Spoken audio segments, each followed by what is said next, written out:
ओम गणेशाय नमः। भक्तों, आइए जानते हैं साल 2026 में सकट चौथ कब है। महत्व होता है जहाँ माघ महीने की चतुर्थी तिथि को मनाया जाता है। ये दिन भगवान गणेश को समर्पित है। इसे तिलकुटा चौथ व्रत के नाम से भी जाना जाता है, क्योंकि इस व्रत में तिल का विशेष तौर पर इस्तेमाल होता है। इसके अलावा इसे संकष्टी चतुर्थी, माघी चौथ भी कहा जाता है। यह दिन गणेश जी के साथ साथ संकटा माता को भी समर्पित है। भक्तों, हिंदू पंचांग के अनुसार माघ मास के कृष्ण पक्ष की चतुर्थी यानी सकट चौथ की शुरुआत 6 जनवरी 2026 को सुबह 8:01 पर होगी और इसका समापन 7 जनवरी को सुबह 6:52 पर होगा। मान्यता के अनुसार सकट चौथ सूर्योदय से शुरू होकर चंद्रोदय तक रहता है। इस दिन चंद्रमा की विशेष पूजा की जाती है। 6 जनवरी को चंद्र दर्शन रात 8:54 पर होगा। व्रत का महत्व। भक्तों, महाराष्ट्र आदि के क्षेत्रों में गणेश भक्त सकट चौथ का पर्व लंबोदर संकष्टी चतुर्थी के रूप में मनाते हैं। सकट चौथ यानी संकट को हरने वाली चतुर्थी। मान्यताओं के मुताबिक यह व्रत सुख, सौभाग्य, संतान और सफलता की कामना के लिए किया जाता है। यह व्रत विशेष रूप से माताएं अपनी संतान की लंबी आयु, अच्छी सेहत और सुख समृद्धि के लिए रखती है। इस दिन महिलाएं दिन भर निर्जला व्रत रखती है और शाम को चंद्रमा को अर्घ्य देने के बाद ही व्रत खोलती है। भक्तों, इस दिन तिल का प्रयोग होता है। क्या आप जानते हैं क्यों होता है? आइए जानते हैं। सकट चौथ व्रत में तिल का विशेष प्रयोग किया जाता है। इसके बिना सकट चौथ की पूजा अधूरी मानी जाती है। इस दिन तिल से बने चीजों का भोग गणेश जी को लगाया जाता है।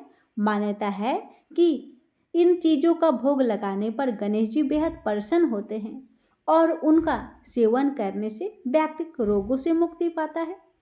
इसके अलावा सकट चतुर्थी पर तिल का दान भी करना शुभ फलदायी माना जाता है। जानिए पूजा विधि।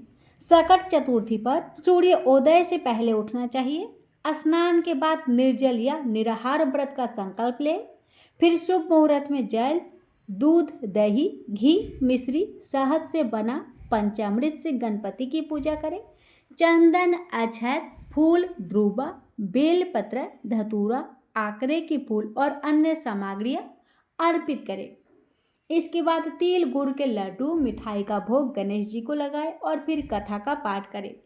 शाम को चंद्र उदय के समय चंद्र को अर्घ्य दे और पूजा में ओम सोम सुमाय नमः मंत्र का जप करें।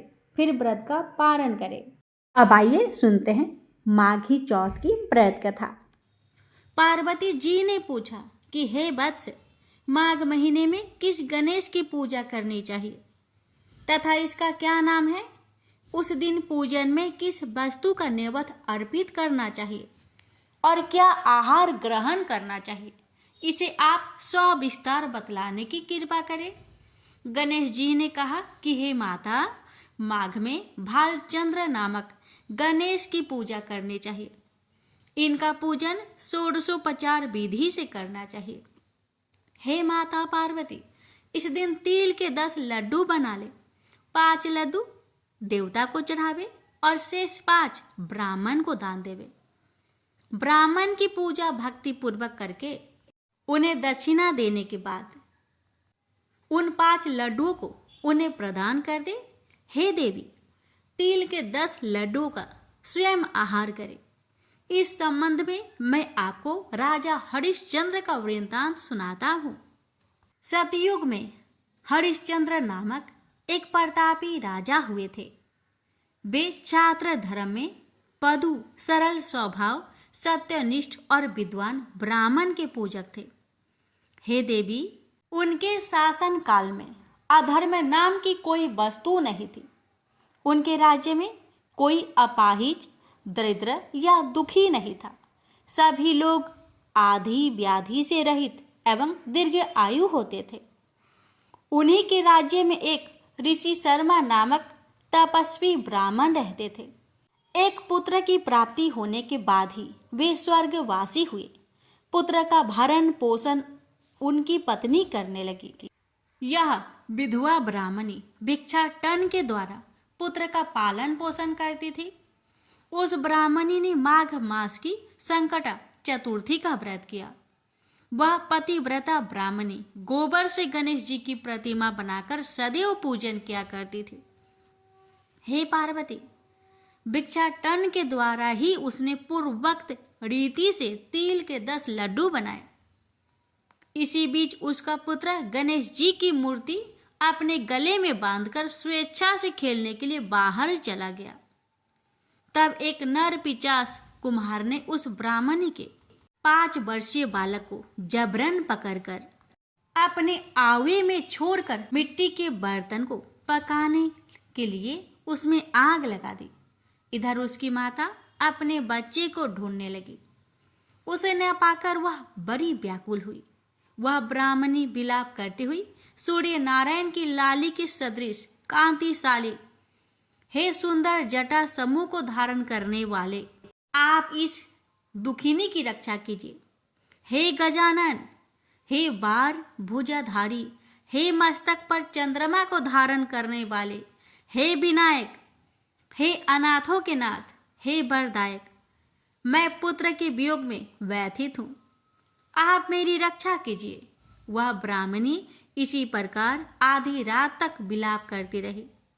प्रातः काल होने पर कुम्हार अपने पके हुए बर्तनों को देखने के लिए आया। जब उसने आवा खोल के देखा तो उसमें जांग भर पानी जमा हुआ पाया। और इससे भी अधिक आश्चर्य उसे जब हुआ कि उसमें बैठे एक खेलते हुए बालक को देखा। ऐसी अद्भुत घटना देखकर वह भयवश कांपने लगा और इस बात की सूचना उसने राजा दरबार में दी।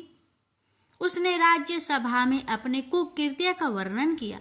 कुम्हार ने कहा कि हे महाबाहु, हे प्रज्वलित अग्नि के समान तेजवान, हे महाराज हरिश्चंद्र, मैं अपने दुष्ट कर्म के लिए बद्ध के योग हूँ। उसने आगे कहा, हे महाराज, कन्या के विवाह के लिए मैंने कई बार मिट्टी के बर्तन पकाने के लिए आवा लगाया, परंतु मेरे बर्तन कभी भी नहीं पके और सदैव कच्चे ही रह गए। तब मैंने भयभीत होकर एक तांत्रिक से इसका कारण पूछा। उसने कहा कि चुपचाप किसी लड़के की तुम बलि चढ़ा दो, तुम्हारा आवा पक जाएगा। मैंने सोचा कि मैं किसके बालक की बलि दूं? जिसके बालक की बलि दूंगा वह मुझे क्यों जीवित छोड़ेगा? इस भय से हे महाराज, मैंने दृढ़ निश्चय किया कि इसे ही बैठाकर आग लगा दूंगा। मैंने अपनी पत्नी से परामर्श किया कि ऋषि शर्मा ब्राह्मण मृत हो गए हैं। उनकी विधवा पत्नी भीख मांगकर अपना गुजारा करती है। अरे, वह लड़के को लेकर क्या करेगी? मैं यदि उसके पुत्र को बलि दे दूं तो मेरे बर्तन पक जाएंगे। मैं इस जघन्य कर्म को करके रात में निश्चिंत होकर सो गया। प्रातः जब मैंने आवा खोलकर देखा तो क्या देखता हूँ कि उस लड़के को मैं जिस स्थिति में बैठा गया था वह उसी तरह निर्भय भाव से बैठा है और उसमें जांघ भर पानी भरा हुआ है। इस भयावह दृश्य से मैं कांप उठा और इसकी सूचना देने आपके पास आया हूँ। कुम्हार की बात सुनकर राजा बहुत ही विस्मित हुए और उस लड़के को देखने के लिए आए। बालक को प्रसन्नता पूर्वक खेलते देखकर मंत्री से राजा ने कहा कि यह क्या बात है, यह किसका लड़का है? इस बात का पता लगाओ। इस आवे में जांग भर जल कहाँ से आया? इसमें कमल के फूल कहाँ से खिल गए? इस दरिद्र कुम्हार के आवे में वैदुर्य मणि के समान हरी हरी दूब कहाँ से उगाई? बालक को न तो आग की जलन हुई, न तो इसे भूख प्यास लगी। यह आवे में भी वैसा ही खेल रहा है, मानो अपने घर में खेल रहा हो। राजा इस तरह की बात कह ही रहे थे कि वह ब्राह्मणी वहां बिलखती हुई आ पहुंची। वह कुम्हार को कोसने लगी। जिस प्रकार गाय अपने बछड़े को देखकर रंभाती है, ठीक वही अवस्था उस बुढ़िया की थी। वह बुढ़िया बालक को गोद में लेकर प्यार करने लगी और कांपती हुई राजा के सामने बैठ गई। राजा हरिश्चंद्र ने पूछा कि हे ब्राह्मणी, इस बालक के न जलने का क्या कारण है? क्या तू कोई जादू जानती है अथवा तूने कोई धर्माचरण किया है जिसके कारण बच्चे को आंच तक न आई? राजा की बात सुनकर ब्राह्मणी ने कहा कि हे महाराज, मैं कोई जादू नहीं जानती और ना तो कोई धर्माचरण, तपस्या, योगदान आदि की प्रक्रिया ही जानती हूँ। हे राजन, मैं तो संकट नाशक गणेश चतुर्थी का व्रत करती हूँ। उस व्रत के प्रभाव से मेरा पुत्र जीता जागता बच गया। ब्राह्मणी की बात सुनकर राजा ने कहा कि मेरे राज्य की संपूर्ण जनता इस संकट नाशक गणेश चतुर्थी की व्रत करे, इसमें मेरी पूर्ण सम्मति है। राजा ने उसकी परिक्रमा करते हुए कहा कि हे पतिव्रते, तू धन्य है। राजा ने संपूर्ण नगर वासियों को गणेश जी के व्रत करने का आदेश दिया। इस आश्चर्यजनक घटना के कारण सभी लोग उस दिन से प्रत्येक मास की गणेश चतुर्थी की व्रत करने लगे। इस व्रत के प्रभाव से ब्राह्मणी ने अपने पुत्र को पुनः जीवित पाया था। इतना कहने के बाद श्री कृष्ण भगवान कहने लगे कि हे युधिष्ठिर, आप भी सर्वोत्तम व्रत को कीजिए। इस व्रत के प्रभाव से आपकी सभी कामनाएं पूर्ण होगी। आप मित्रों, पुत्रों और पौत्रों को सुख देने वाले साम्राज्य को प्राप्त करेंगे।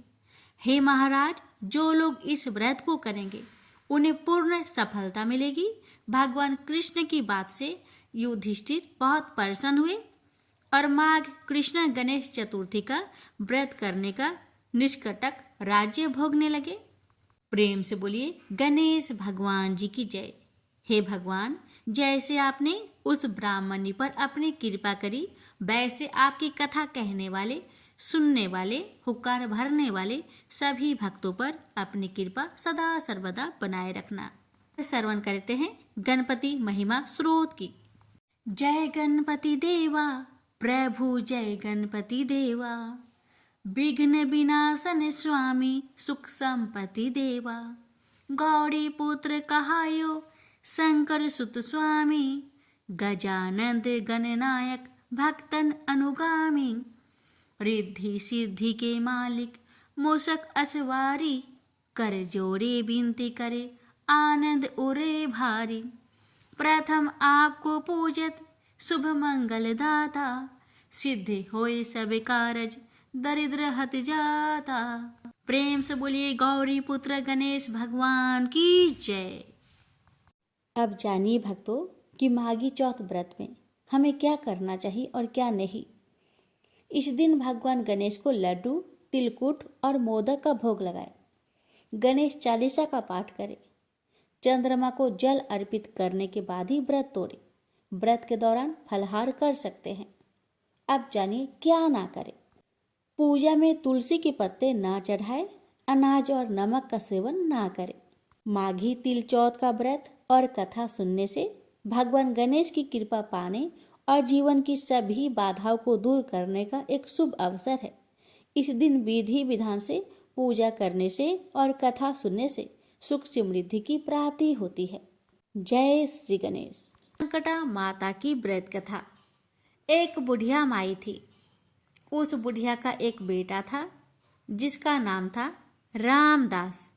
रामदास धन कमाने के लिए परदेश चला गया।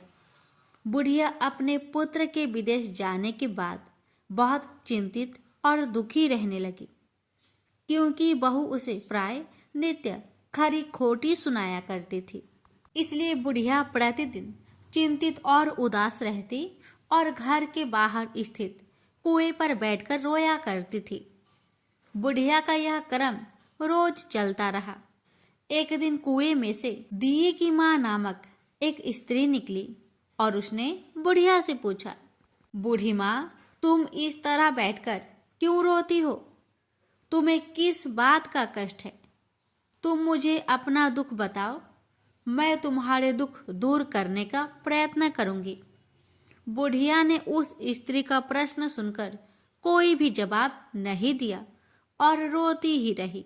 दिए की माँ बार बार एक प्रश्न दोहराई जा रही थी और बुढ़िया इस बात से झुंझुला उठी। उस बुढ़िया ने दिए के माँ से कहा, तुम मुझे बार बार ऐसे क्यों पूछ रही हो? क्या सचमुच ही तुम मेरा दुख जानकर उसे दूर कर दोगी? बुढ़िया की बात सुनकर दिए की माँ ने उत्तर दिया, मैं अवश्य ही तुम्हारे कष्टों को दूर करने का प्रयत्न करूंगी।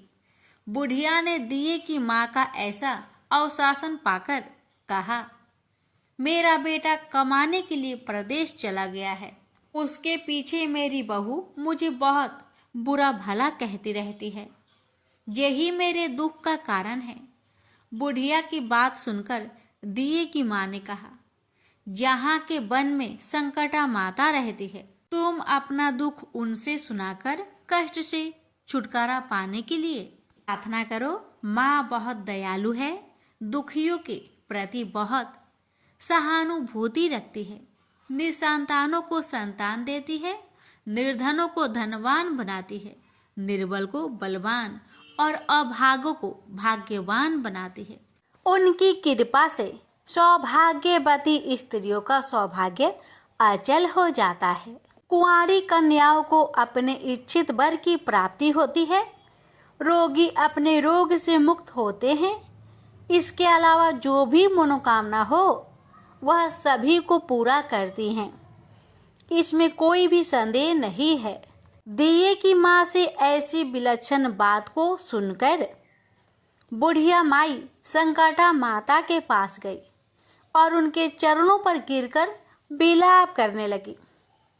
संकटा माता ने बड़े ही दयालु हो बुढ़िया माई से पूछा, बुढ़िया, तुम किस कारण इतने दुख से बार बार रोती हो? बुढ़िया ने कहा, हे माता, आप तो सब कुछ जानती हो, आपसे तो कुछ भी छिपा नहीं है। आप मेरे दुख को दूर करने का आश्वासन दे तो मैं अपनी दुखद गाथा आपको सुनाऊं। बुढ़िया माई की बात सुनकर संकटा माता ने कहा, मुझे पहले अपना दुख बताओ, दुखियों का दुख दूर करना ही मेरा काम है। संकटा माता के ऐसे कहने पर बुढ़िया माई ने कहा, हे माता, मेरा लड़का परदेश चला गया है। उसके घर में ना रहने से मेरी बहू मुझे बहुत तरह तरह की बातें सुनाया करती है। उसकी बातें मुझसे सहन नहीं होती। इसी कारण से परेशान होकर मैं बार बार रोया करती हूँ।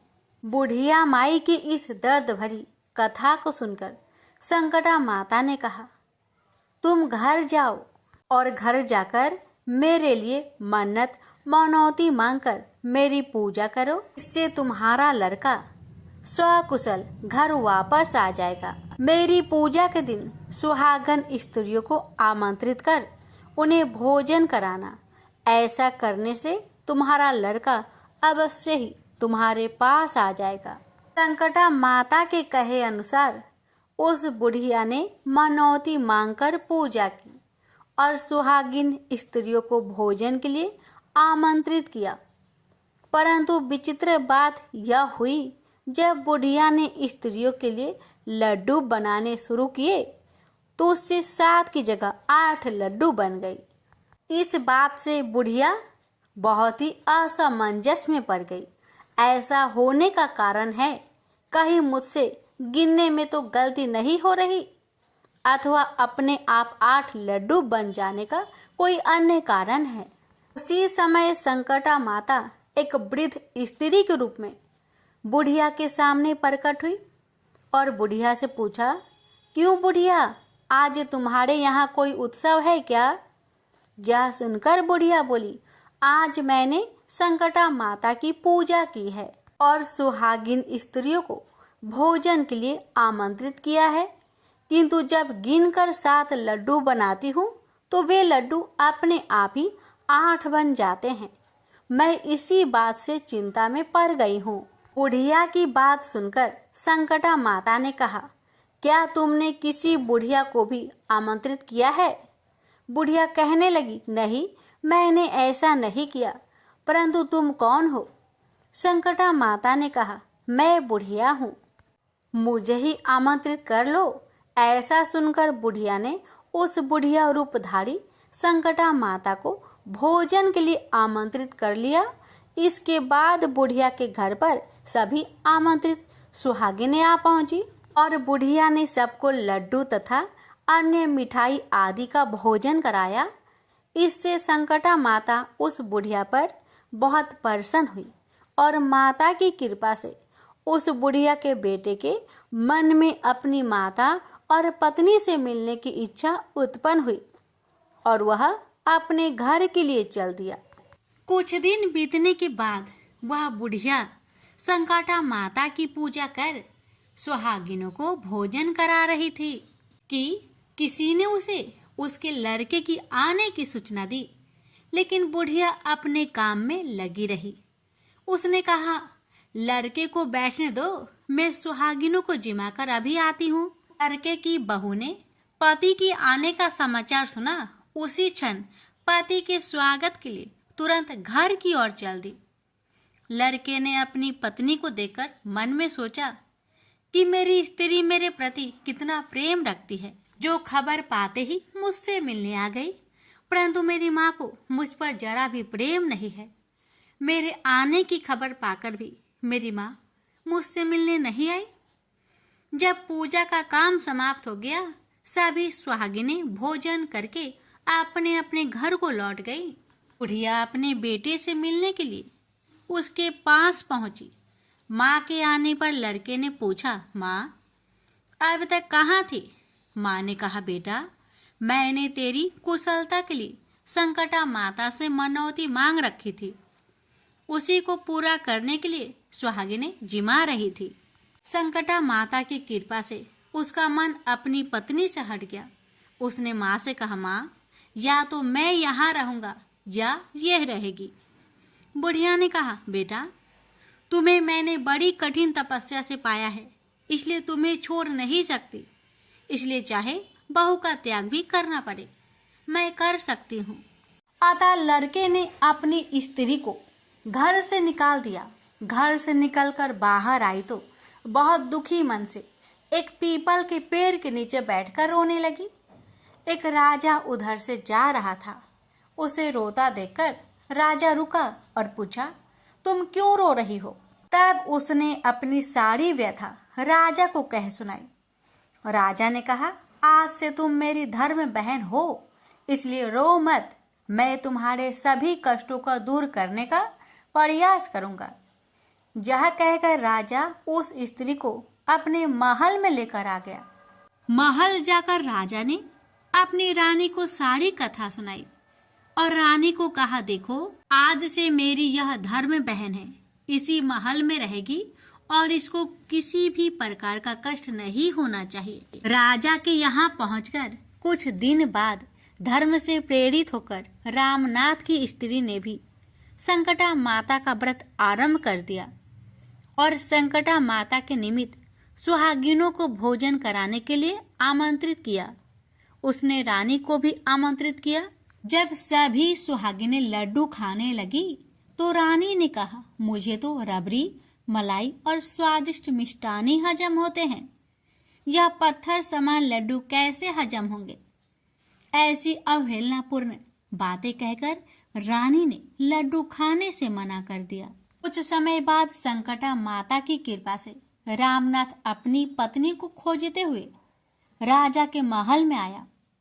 वहां आकर अपनी पत्नी को संकटा माता की पूजा करते हुए देखा तो संकटा माता को हाथ जोड़कर प्रणाम किया और अपनी पत्नी से कहा, प्रिय मेरे अपराध को क्षमा करो। पत्नी ने कहा, हे नाथ, यह सब पारबंध से ही होता है, इसमें आपका कोई दोष नहीं है। आप मेरे ईश्वर रूप हो, मेरे ही अपराध को क्षमा करें। यह कहकर दोनों ने विधि पूर्वक संकटा माता की व्रत कथा सुनी, संकटा माता की पूजा की। पूजा को समाप्त कर सुहागिनों को जिमाकर दोनों पति पत्नी अपने घर की ओर प्रस्थान के लिए तैयार हुए। जाते समय रामनाथ की स्त्री ने राजा रानी से कहा, जब मुझ पर दुख पड़ा था तो आप लोगों ने धर्म बहन बनाकर मुझे आश्रय दिया यदि आपको किसी भी तरह की सहायता की आवश्यकता हो तो मेरी कुटिया में निसंकोच चले आइए। ऐसा कहकर दोनों पति पत्नी अपने घर चले आए। उधर संकटा माता के प्रसाद का निरादर करने के कारण रानी पर भारी संकट आ पड़ा। रामनाथ की बहू के जाते ही उनका राजपाट नष्ट हो गया। ऐसी विपत्ति में पड़कर रानी ने राजा से कहा, ना मालूम वह तुम्हारी धर्म बहन कैसी थी, उसके यहाँ से जाते ही सब कुछ नष्ट हो गया। रानी ने राजा से कहा, जाते समय वह कह गई थी कि जब मेरे पर कष्ट पड़ा था तब मैं तुम्हारे यहाँ आई, और कदाचित तुम्हारे ऊपर कोई भी कष्ट पड़े तो तुम मेरे घर चले आना, इसलिए हम लोगों को उसके यहाँ ही चलना चाहिए। ऐसा विचार कर राजा रानी दोनों ही अपने धर्म बहन के घर गए। वहां जाकर रानी ने कहा, बहन, तुम्हारे जाते ही ऐसा क्या हो गया कि हमारी सारी संपत्ति नष्ट हो गई? हम लोग बहुत परेशानी में पड़े हुए हैं। रानी की बात सुनकर रामनाथ की स्त्री ने कहा, बहन, मैं तो कुछ नहीं जानती, मेरी तो सब करता धरता संकटा माता है, इसके अतिरिक्त कोई दूसरा नहीं। इसलिए मेरी राय में तुम संकटा माता से अपनी भूलों के लिए क्षमा याचना करो। उन्हीं की मान मनौती से तुम्हारा काम बन जाएगा। तुम्हारे सारे बिगड़े काम अपने आप सुधर जाएंगे। रामनाथ की स्त्री की बातें सुनकर रानी ने श्रद्धा भक्ति से संकटा माता का व्रत किया और सुहागिनों को जिमाकर अनजाने में हुई अपनी सब भूलों के लिए संकटा माता से बार बार क्षमा मांगी। रानी के ऐसा करते ही संकटा माता प्रसन्न हो गई और रात में रानी को स्वप्न में कहा कि तुम दोनों पति पत्नी अपने महल को चले जाओ, वहां जाकर मेरी पूजा करना और मेरे निमित्त सुहागिनों को जिमाना। ऐसा करने से तुम्हारा गया हुआ राजपाट तुम्हें दोबारा वापस मिल जाएगा। सुबह होते ही रानी ने अपने स्वप्न की बात राजा को बताई। रानी की बात सुनते ही राजा, और मेरे निमित्त सुहागिनों को जिमाना, ऐसा करने से तुम्हारा गया हुआ राजपाट तुम्हें दोबारा वापस मिल जाएगा। सुबह होते ही रानी ने अपने स्वप्न की बात राजा को बताई। रानी की बात सुनते ही राजा उसी क्षण रानी को साथ लेकर अपने महल की ओर चल दिया। महल में आने के बाद राजा रानी ने संकटा माता के कहे अनुसार पूर्ण भक्ति भाव से माता संकटा की पूजा की और सुहागिनों को भोजन कराया। ऐसा करने से उनका बिगड़ा हुआ सारा समय सुधर गया और सारा राजपाट उन्हें वापस मिल गया और वह पहले की तरह राज्य को भोगने लगे। बोलिए संकटा माता की जय। हे संकटा माता, आपकी कथा कहने वाले, सुनने वाले, हुक्कार भरने वाले सभी के परिवार पर आपने कृपा सदा सर्वदा बनाए रखना।